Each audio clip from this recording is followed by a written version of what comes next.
So I'm back today with another room transformation video. We are just maybe a couple of weeks away from our 2-year reno-versary, if that's a thing, which I can't quite believe, and equally, I just kind of feel like I want to just get on with it because 2 years is actually quite a significant amount of time. And yes, we've achieved so much in that time frame, but I feel like we also have a lot left to do, even in terms of simply decorating and making it more homely and lived in and cozy. So we have just very recently finished renovating our entryway hallway, the first space you walk into as you open the front door. So what I'll do is I'll talk you through the entire transformation process from day one, picking up our keys, all the way through to showing you what it looks like now. And so with that said, if you have any decoration, DIY, homey tips, decor tips, ideas, leave them down below because we're really keen to really tie in that space and make it look really warm and inviting as you come through the door. And before I jump into the video, if you're new to this channel, I talk about all things health, wealth and happiness, as well as renovation. So if that's the kind of content you enjoy watching and you're not subscribed to this channel, please subscribe down below so you never miss another video. So when you walk in through the front door, you're greeted with a really small square, I don't even know if you could call it an area, but it's so small that you can't even take off your shoes comfortably. And then just from that, you then meet an internal door, which we've decided to keep mostly to retain the heat, which we are glad that we did because we now use that internal door for coats because we were a bit sick of ourselves and people leaving coats sort of all over the place. We do have, if you've not seen this channel before, in our rooms, just in the dining room where I am now, there is an under the stairs cupboard, which I guess would be the cloakroom if you don't mind people walking through the hallway into the dining room with their shoes and coats. But actually we are using this space still as our renovation storage, so it's just filled to the brim with paint and tools and equipment, so we can't use it. And when we first moved in, there was laminate flooring, the same as the dining room, and there was lining paper all up the walls, all up the stairs and on the upstairs landing. And I really cannot explain to you how smelly this house was. We picked up the keys, walked through the door, and all you could smell was just dirt and old, and it was really hot. We had a heat wave when we got the keys, and so that smell mixed with heat just had like a really housey, dampy smell. It's so distinct. So what we did day one, if you want to go back and catch up on that video, we have a whole day one video, is that we essentially ripped up all the flooring. So we ripped up the laminate from the hallway and the dining room, and then the living room had carpet, so we just removed all of it to reveal what was hopefully, which turned out to be right, original wood flooring. And like the living room and the dining room, which again, if you want to check out the video how to restore original wood floors, the plan was to also have original wood floors in the hallway so that it's seamless throughout, all same flooring. But actually we ran into a couple of problems. Mostly the gaps in between the floorboards, unlike these two rooms in the hallway, were actually much wider, which made it quite difficult to seal. And there was also a smell coming through the floorboards, which I guess was just earth.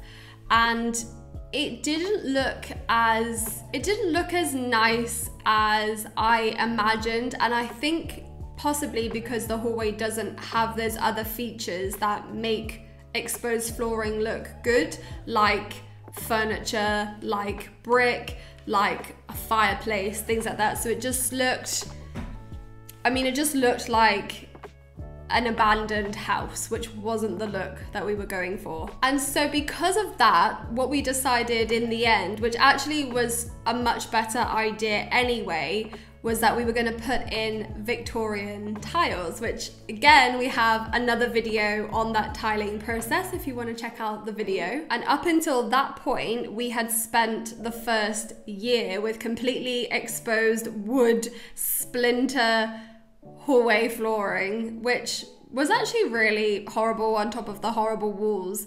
But I suppose a part of that was because we were so busy renovating, decorating and furnishing the rest of the house that you spend such little time in the hallway, and also you have that risk of scraping things, dropping stuff, ruining stuff, and just the footfall that goes through the house. So it kind of doesn't matter now, but at the same time you kind of think, wow, why did it take so long? So anyway, last summer we finally paid someone to fit these beautiful porcelain tiles that Cody found, and they're just a very simple but decorative white with a grey pattern. And from going from wood exposed, maybe rotting floor to these clean looking white porcelain tiles made such a difference. And it made such a nice change because the rest of the house is quite blocky. So we've got a plain green living room with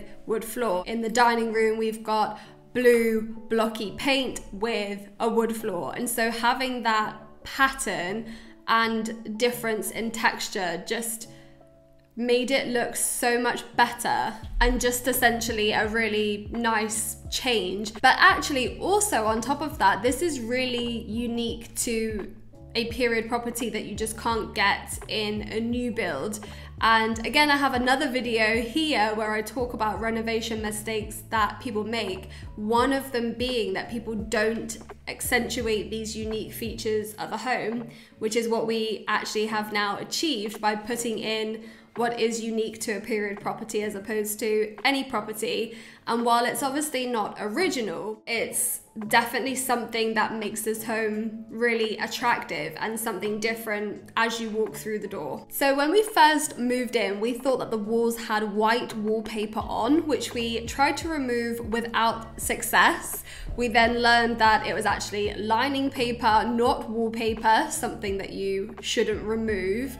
And so because of that, we then brought in a couple of people just to advise what we should do and how we can either remove it or what we could do with it. Because the trouble was with the lining paper is that because it's quite thick, you could see the joins between each wallpaper. So the hallway, stairs and landing looked quite stripy, unless, which is what one person said who came round, we were willing to plaster the entire hallway, stairs and landing, which would have been very, very expensive. But back then, last year, we knew that this isn't a long-term house. This is just simply a house that enabled us to get on the market and also a way for us to make money because it needed quite a bit of work done that we are capable of doing, whilst also at the same time just gaining that normal value appreciation over time. So really then, the only thing that we really could do was find really, really thick wallpaper that would be thick enough to go over the lining paper, cover the bumps, cover the joins, and also not show those sort of joiny lines, not be too offensive. I found the process of finding wallpaper quite hard, to the point where I actually gave up and Cody found the wallpaper. A lot of wallpaper is really striking. It's either very heavily patterned or animals, cartoons, flowers, really big,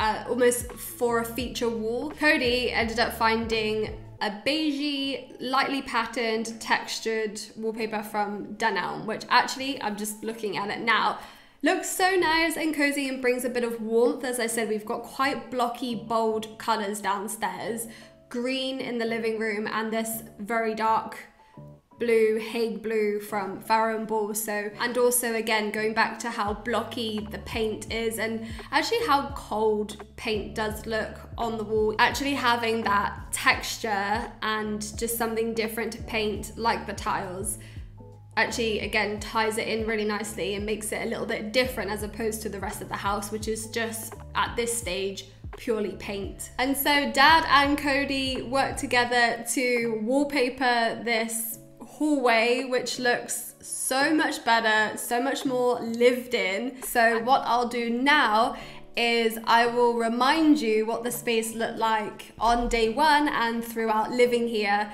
and then show you what it looks like now.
And so that is our hallway transformation video. If you like this video and like what we've done, please do give it a big thumbs up. And as I mentioned earlier in the video, we are almost at the 2-year mark. So do expect some more videos coming your way. So if you're not subscribed and you want to see those videos, as well as all things health, wealth, and happiness, make sure you're subscribed so you never miss another video. Thank you so much for watching, and I will see you in my next video. Bye.